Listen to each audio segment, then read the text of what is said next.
Biti služabnik, dokler je Jezus prišel na zemljo, je bilo tu nekaj ne prav preveč popularnega.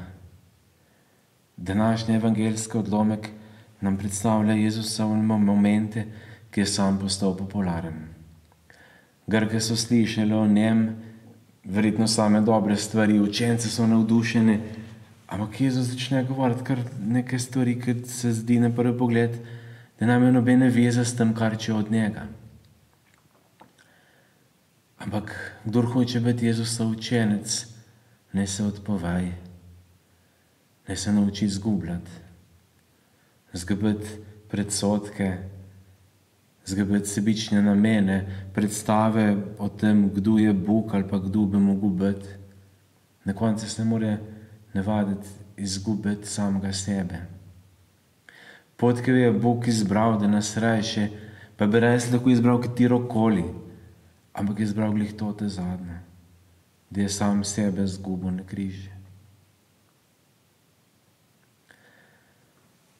Že kar krepko čez polovico postnega časa smo in ko sam pri sebi gledam nazaj od vseh sklepov, ki sem jih imel, me naj bi staratelo nič kaj dosti. Saj sem že vajen, saj je, ponavadi je tako.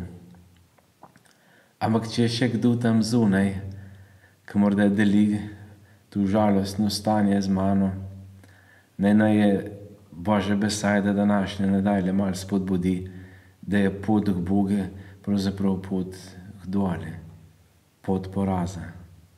Če hočeš, da te bo počastil Oče, me služi, pravi Jezus.